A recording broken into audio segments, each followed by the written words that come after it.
Bienvenidos a NTD Noticias. Soy Mayra Jaime y estas son las noticias de hoy domingo para usted. Un capitán del ejército francés afirma que el gobierno utiliza los mismos métodos usados en la guerra psicológica para promover la vacuna anti-COVID-19. No solo en Austria, sino en varias capitales europeas, miles se han manifestado en contra de las restricciones por el COVID y contra las órdenes de vacunación. Además, Biden anunció que liberará las reservas de petróleo para bajar los precios. ¿Pero qué tan efectiva es la medida? Un experto nos explica algunas implicaciones. Y en Perú, una abogada está impulsando una iniciativa contra las órdenes de vacunación, mientras el gobierno restringe los ingresos de los no vacunados.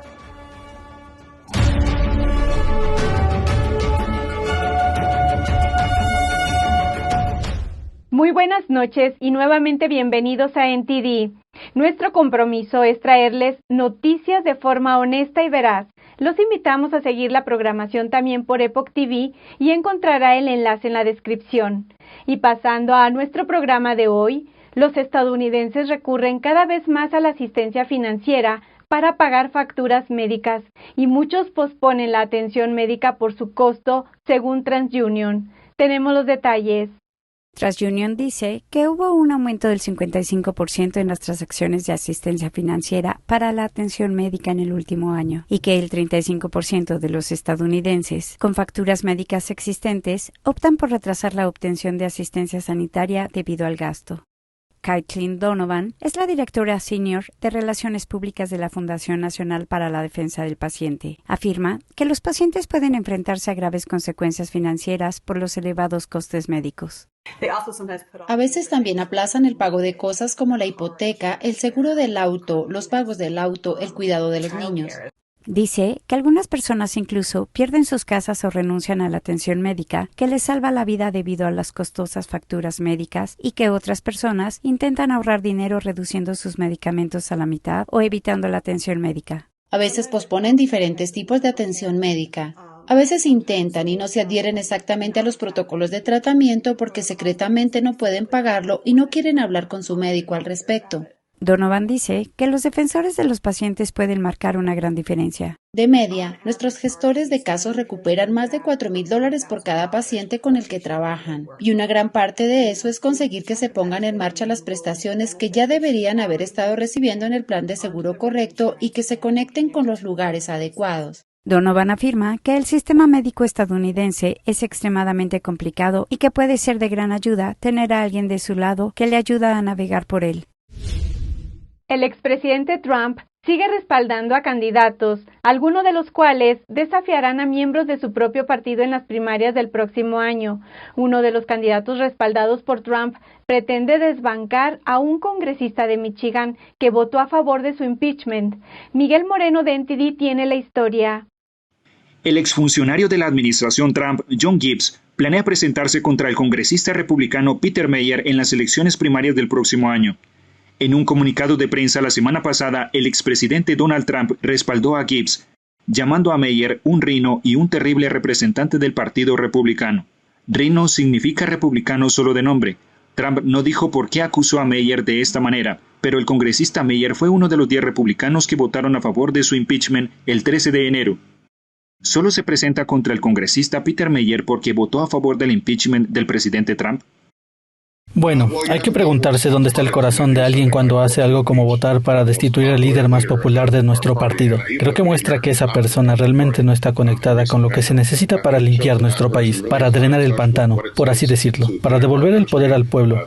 Así que creo que esa razón en sí misma lo dice todo. La gente se siente como si le hubieran dado una patada en el estómago al tener a alguien por quien votaron para que los represente, apuñalando por la espalda a la única persona con quien sienten que realmente estaba tratando de cambiar las cosas.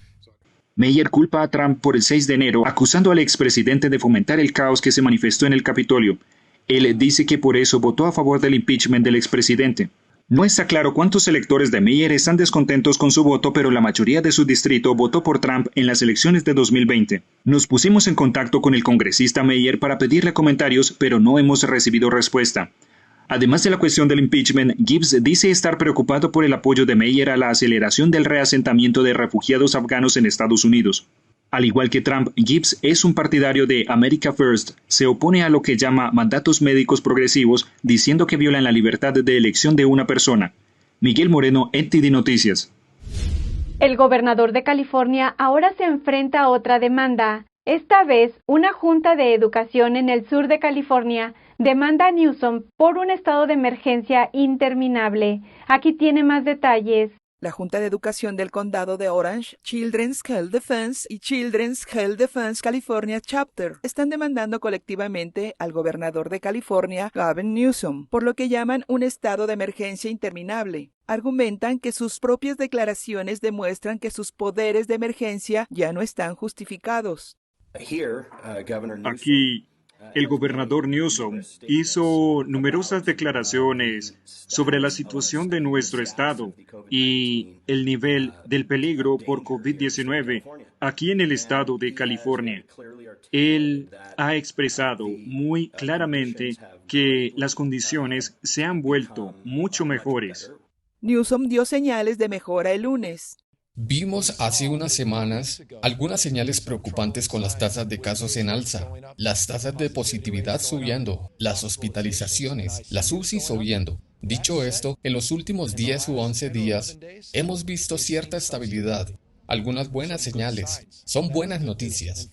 De hecho, hoy afirmamos tener la tasa de positividad más baja de Estados Unidos de América, un 1.9%. Según la ley, el estado de emergencia debe terminar en la fecha más próxima posible que las condiciones lo justifiquen. Newsom prorrogó el estado de emergencia hasta el 31 de marzo de 2022. Cuando se mira el estatuto estatal, el Estado requiere peligro inminente para la salud y la seguridad de los ciudadanos.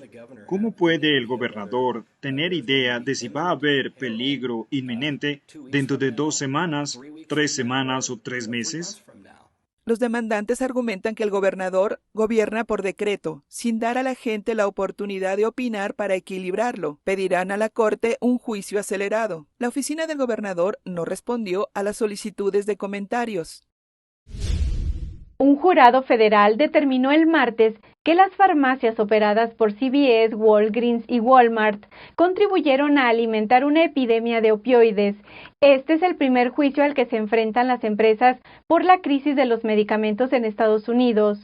Los jurados de un tribunal federal de Cleveland concluyeron que las cadenas de farmacias ayudaron a crear una molestia pública en 2 condados de Ohio. En el juicio, los abogados de los condados de Lake y Trumbull argumentaron que las farmacias no aseguraron que las recetas de opioides fueran válidas y permitieron que cantidades excesivas de analgésicos adictivos inundaran sus comunidades. Los operadores de las farmacias, que se encuentran entre los más grandes de Estados Unidos, negaron las acusaciones y culparon a otros de la epidemia, incluidos los médicos, los reguladores y los traficantes de drogas. El juicio es el primero al que se enfrentan las farmacias por una epidemia que, según dijo la semana pasada, los Centros para el Control y Prevención de Enfermedades provocó más de 100,000 sobredosis mortales solo en el periodo de 12 meses que terminó en abril de 2021. El jurado en el juicio de Ohio evaluó la responsabilidad, no el castigo. Corresponde a un juez de distrito de Estados Unidos decidir cuánto deben pagar las empresas. Los abogados de los condados han dicho que los costes son potencialmente de $1,000 millones por cada condado. El presidente Biden trata de mitigar el aumento de los precios de los combustibles, liberando petróleo de la reserva estratégica. Pero, ¿cómo va a afectar esto al mercado? Paul Greeny de NTD entrevistó al director general de la Alianza de Productores de Energía Doméstica para entender mejor el problema de la producción de petróleo y los altos precios de la gasolina. El presidente Biden anunció que liberará 50 millones de barriles de petróleo de la reserva estratégica del país. Jerry Simmons, presidente y director general de la Alianza de Productores de Energía Doméstica, dijo a NTD que eso solo equivale a 3 días de consumo en Estados Unidos. Esos son 3 días de suministro para este país. Así que si alguien piensa que eso va a ser una solución a corto plazo para el precio, no sé lo que están tomando, pero no es el café que tomé esta mañana porque no tendrá ningún impacto, no puede. Según Simmons, Estados Unidos se convirtió en autosuficiente energéticamente a principios de 2020. En comparación, con ese momento, el país está produciendo 2 millones de barriles menos al día. ¿Qué tiene que ver Biden con este declive? Cuando el presidente Biden fue elegido, dijo: voy a acabar con los combustibles fósiles. Esa es la plataforma oficial de su partido.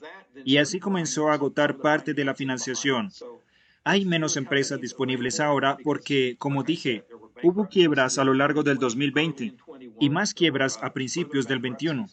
Así que las empresas simplemente se fueron y el sector financiero es muy reacio a invertir en un negocio que el gobierno federal dice que quiere hacer desaparecer. Simmons predice que los precios de la energía serán más altos en el futuro. Cita las cifras de la Administración de Información Energética, una agencia de estadísticas del gobierno federal. La agencia prevé que entre el 70% y el 75% del consumo mundial de energía seguirá proviniendo del carbón, el petróleo y el gas natural dentro de 20 y 30 años. Dentro de 20 o 30 años, todavía vamos a depender mucho del carbón, el petróleo y el gas natural. Los precios van a ser mucho más altos debido a la falta de inversiones, de dólares y a la reducción de la oferta. No porque no haya oferta, sino porque no podemos llegar a ella. En cuanto a la infraestructura, Simmons dice que los oleoductos son en realidad la forma más segura de mover el petróleo en comparación con los trenes y los camiones, y que cuando el gobierno cierre los oleoductos, el petróleo tendrá que seguir siendo transportado por trenes y camiones, que son mucho más susceptibles de sufrir accidentes y problemas que los oleoductos. Personas de todos los ámbitos se reunieron y encontraron un tema en común en un espectáculo de danza clásica china. Muchos expresaron su sorpresa por el hecho de que estos artistas no puedan actuar en su país de origen. En nombre de la oficina celebramos y proclamamos las fechas de la actuación de Shen Yun del 20 y 21 de noviembre en la ciudad de New Brunswick, Nueva Jersey. Felicitaciones. El pasado fin de semana, Shen Yun Performing Arts ofreció 3 funciones a sala llena en New Brunswick, Nueva Jersey. La compañía recibió 2 proclamaciones del senador estatal Samuel Thompson y del alcalde de New Brunswick. Felicitaciones, bien hecho. Gracias por venir y entretener a la gente de Nueva Jersey. Los bailarines de Shen Yun tienen formación en danza clásica china, la cual encarna las profundas tradiciones culturales de China. Absolutamente hermoso. El baile, la música, todo. La orquesta estuvo excelente. Lo más magnífico fue cuando los bailarines salían del escenario como una animación y luego volvían al escenario en su forma real. Eso fue magnífico. La tecnología fue increíble.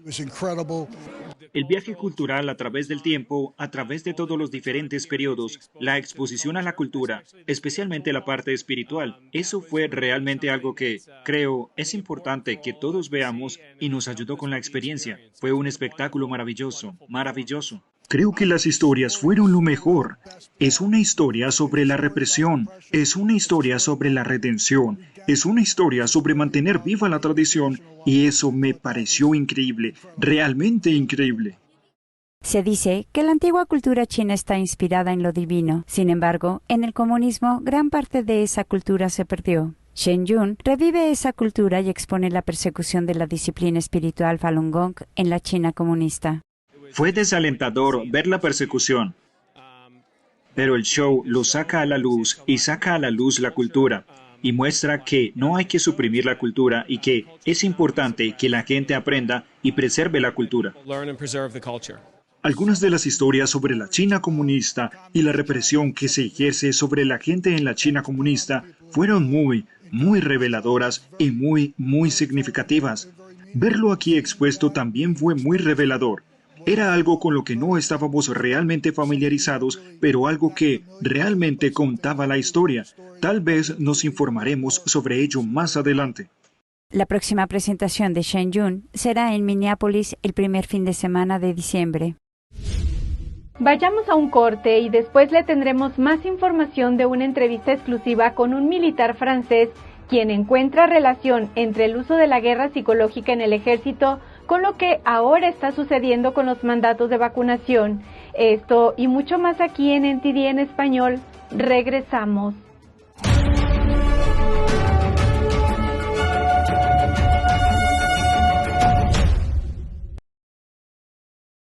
Las autoridades sanitarias chinas están soldando puertas de viviendas. En otros casos, las fijan con cadenas de hierro e incluso instalan alambres de púas en los pasillos de edificios. Pero ¿qué hay detrás de estas acciones extremas? Las medidas pretenden impedir que las personas salgan de sus casas, lo que es solo uno de los aspectos de los estrictos planes chinos de prevención y control del virus. Es lo que se conoce como política de 0 casos, un esfuerzo por eliminar completamente al COVID dentro de las fronteras chinas, y se pone en práctica desde el comienzo de la pandemia. En el informe especial de esta semana examinamos algunas de las medidas más draconianas de China contra la pandemia y analizamos lo que estas políticas de prevención realmente significan para el pueblo chino.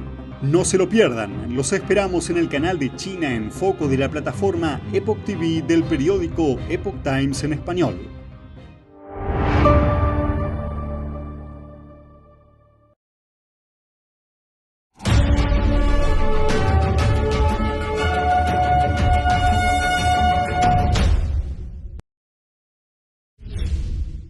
No solo en Austria hubo manifestaciones. Las protestas contra las restricciones por el COVID tuvieron lugar en varias capitales europeas. Algunos gobiernos planean hacer obligatoria la vacunación para el personal sanitario. Otros quieren prohibir la entrada a los edificios públicos a las personas no vacunadas.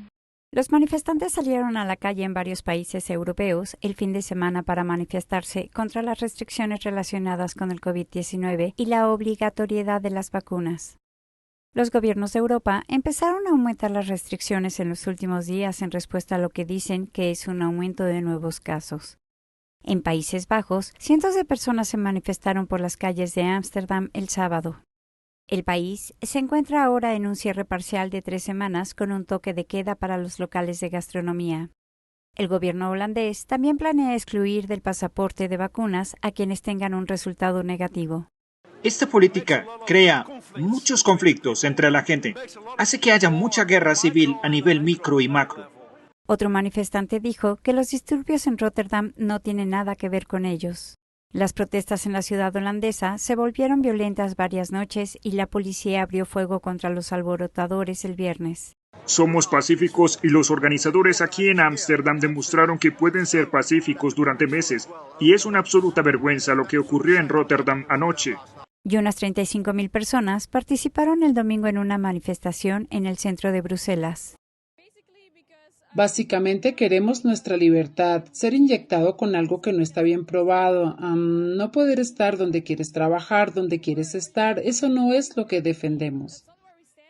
Bélgica reforzó el miércoles sus restricciones contra el coronavirus. Obliga a los ciudadanos a utilizar mascarillas en lugares como los restaurantes, donde ya se les exige un pasaporte de COVID. La gente es discriminada por el código QR. Ya sabes, la gente que está vacunada no puede entrar en algunos edificios porque solo tiene una vacuna. El gobierno belga planea hacer obligatoria la vacunación para los trabajadores sanitarios. En Croacia, unas 15.000 personas se manifestaron el sábado en la capital, Zagreb. A partir de lunes, solo las personas con pasaporte de COVID podrán entrar en los edificios públicos y gubernamentales del país.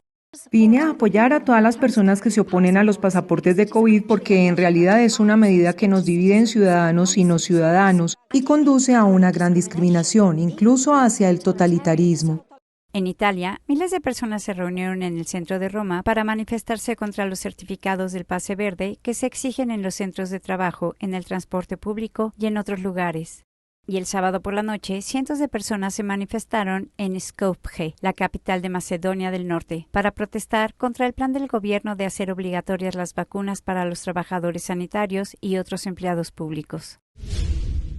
A lo largo del siglo XX, los ejércitos utilizaron la guerra psicológica como una de las formas de quebrar la confianza de sus enemigos.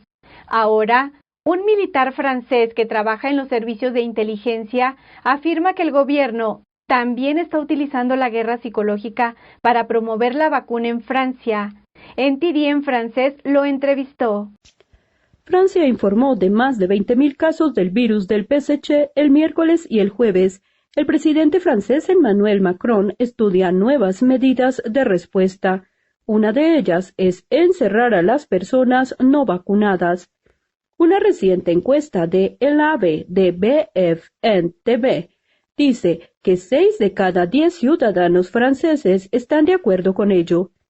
Pero el capitán del ejército francés, Alexandre Juvin-Brunet, dice que, si se aplicara, el país podría estar aún más dividido.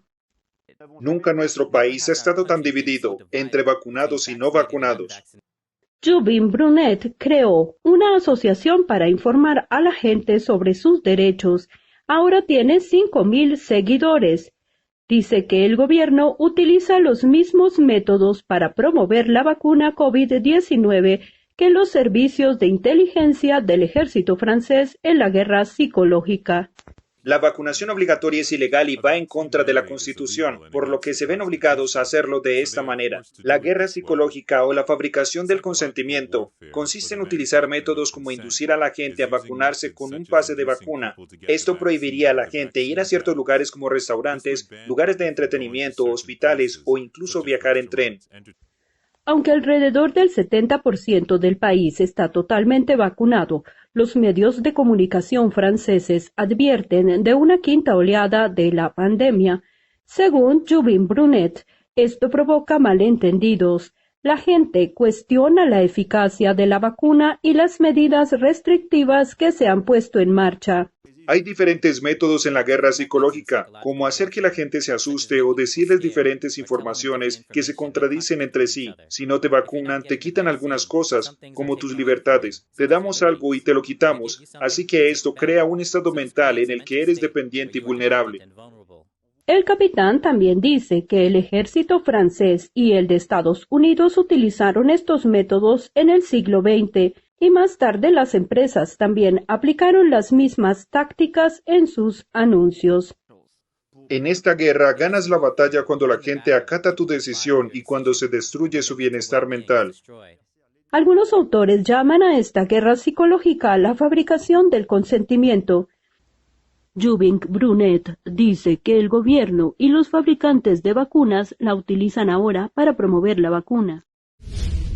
Y una abogada constitucionalista de Perú está impulsando un certificado de exención de vacunas que pretende amparar a los peruanos del pasaporte sanitario. Veamos de qué trata esta iniciativa. A partir del próximo 15 de diciembre, los peruanos deberán presentar una tarjeta de vacunación que acredite haber recibido las 2 dosis de la vacuna para ingresar a espacios cerrados, según un decreto emitido por el gobierno. Asimismo, las empresas con más de 10 trabajadores solo podrán operar de manera presencial si todos sus empleados presentan pruebas de ambas dosis. En respuesta, la abogada penalista y constitucionalista Beatriz Mejía Mori está impulsando un certificado de exención de vacunación basado en la Constitución peruana y en la Declaración Universal de Bioética y Derechos Humanos. Mejía Mori dijo a NTD que, aunque muchos políticos han salido a defender la implementación del carnet, la medida no es constitucional y vulnera los derechos humanos. Esto quiere decir que la Constitución está por encima de nuestros gobiernos. Cuando un gobierno viene y transgrede ese sistema, este orden constitucional y legal, el pueblo tiene la facultad de desobedecer esas disposiciones que son inconstitucionales, simplemente no reconocerlas, no aplicarlas y declarar su exención. Mejía argumenta que este certificado advierte a las autoridades públicas y privadas que podrían recibir denuncias penales por exigir la vacunación a los ciudadanos. Ella cree que el gobierno se verá presionado a revocar su decreto si recibe una ola de denuncias en los tribunales. Y cuando un empresario que no deja entrar a trabajar a sus trabajadores que no se han vacunado, o que no deja entrar a los ciudadanos porque no tienen el carnet de vacunación, empieza a recibir 10, 20, 30 denuncias penales y tiene que contratar abogados para esto, créame que van a comunicarse con el gobierno y le van a decir paren esto porque ya se ha convertido en inmanejable.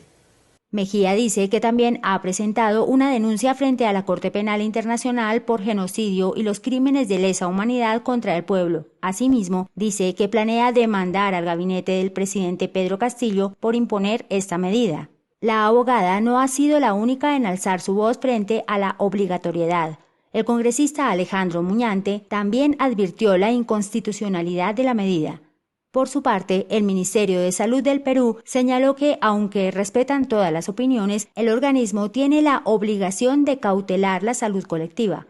mientras que la Defensoría del Pueblo argumentó que no había ningún derecho ilimitado y que estos pueden ser limitados por el Estado. Es uno de los principales destinos turísticos de Egipto. La Avenida de las Esfinges tiene más de 3.000 años y conecta a dos antiguos complejos de templos egipcios. El país acaba de terminar de renovar el antiguo paseo. Demos un vistazo. Las autoridades egipcias inauguraron el jueves la renovada Avenida de las Esfinges en una fastuosa ceremonia. La antigua pasarela conecta los famosos templos de Karnak y Luxor en el que fue la ciudad de Tebas, la capital de Egipto en la antigüedad. Luxor se merece más que eso realmente. Es la ciudad turística y de antigüedades más importante del mundo. Es la alquibla de los turistas para todo el mundo. La ceremonia incluyó una recreación del antiguo festival de Opet. Durante la época del Nuevo Reino en el antiguo Egipto, las estatuas de las deidades tebanas desfilaban por la ciudad durante el festival anual, que celebraba la fertilidad y la crecida del Nilo. En cuanto a la versión reciente, el presidente de Egipto desfiló en la ceremonia, mientras que carros faraónicos y más de 400 jóvenes artistas disfrazados también desfilaron por la famosa avenida. Se cree que el camino era la ruta que recorrían los peregrinos para visitar los templos y rendir homenaje a sus deidades. Tiene varios kilómetros de largo y se descubrió en 1949. Llevaba más de 50 años en excavación. Su última renovación fue un proyecto gubernamental destinado a poner en valor los tesoros arqueológicos del país. El turismo es una industria importante para Egipto, pero se ha visto afectado en los últimos años. Los ingresos por turismo del país se desplomaron de unos $13.000 millones en 2019 a unos $4.000 millones en 2020. Ahora vamos con Julián Bertone con información siempre actual sobre China. Adelante, Julián. Bienvenidos a China en Foco. Mi nombre es Julián Bertone. Hay problemas de población en China. La tasa de natalidad está descendiendo en la mayoría de los países industrializados, pero la de China es la más acusada. Cayó a su nivel más bajo en 4 décadas.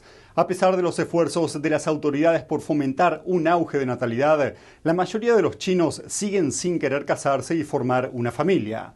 El año pasado hubo menos de 10 nacimientos por cada 1.000 ciudadanos en el país, es decir, menos de la mitad que hace décadas. Eso es lo que dice el último anuario estadístico de China, publicado recientemente. Asimismo, hubo menos matrimonios. Solo se casaron unos 8 millones de parejas frente a más de 13 millones del año anterior.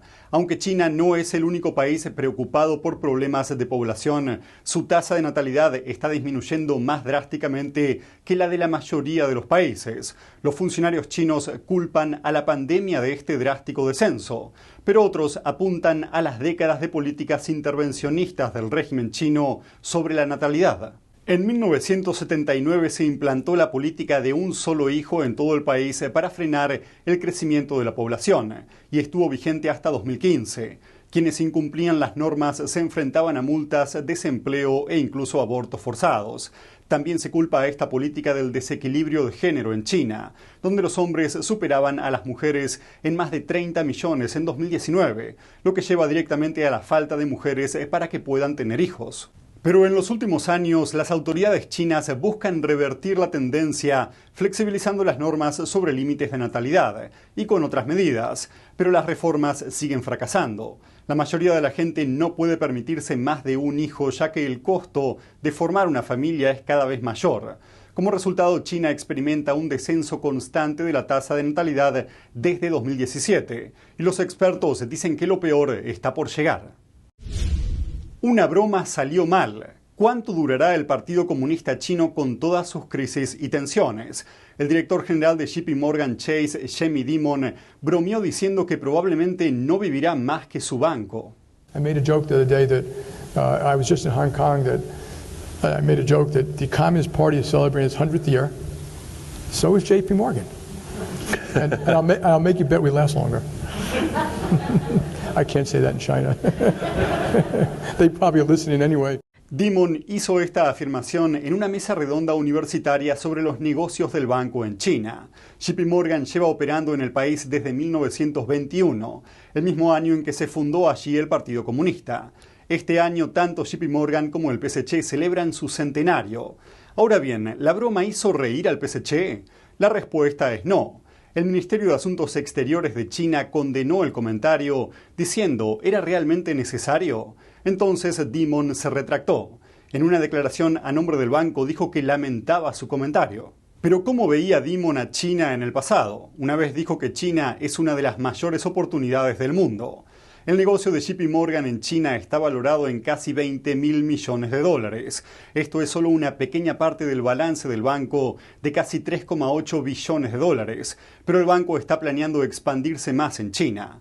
A principios de año, JP Morgan se convirtió en el primer banco de inversión extranjero en poseer totalmente una empresa de valores en China. Antes de eso, todas las instituciones financieras extranjeras en el país debían tener un socio chino. JP Morgan es conocido por sus estrechos vínculos con el Partido Comunista Chino, especialmente a través de su programa Hijos e Hijas. Entre 2006 y 2013, JP Morgan contrató a un centenar de becarios y empleados a tiempo completo con antecedentes especiales. La mayoría de ellos eran hijos e hijas de funcionarios chinos de alto nivel. La mayoría de ellos no estaban cualificados, pero era una parte importante de los esfuerzos del banco por establecer relaciones en China y conseguir lucrativos negocios. Las autoridades estadounidenses describieron el programa como lisa y llanamente corrupción y dijeron que estaba influenciando de manera corrupta a funcionarios del gobierno. En 2016, JP Morgan recibió una multa de $264 millones. Gracias, Julián. Y esto es todo por hoy. Los invitamos también a suscribirse a nuestro canal de Epoch TV para acceder a nuestro contenido sin censura. Antes de despedirme, quiero invitarlos a apoyar nuestro programa con una donación. Hallará el enlace en la descripción. Cualquier aporte que pueda hacer nos ayudará a seguir difundiendo la verdad. Muchas gracias por acompañarnos y que tengan una excelente noche y nos vemos mañana. Los medios de comunicación hegemónicos informan todos como una sola voz, tratando de moldear su percepción de lo que pasa en el mundo. Ahora está NTD en español. Bienvenido a NTD Noticias. Soy Mayra. Somos verdaderamente independientes. Buscamos la verdad y la compartimos con ustedes. Descubra el periodismo como debe ser. Siga NTD Día a las 3:30 de la tarde por YouTube y la transmisión exclusiva NTD Noche a las 10 p.m. solo por Epoch TV en la página web de Epoch Times en español.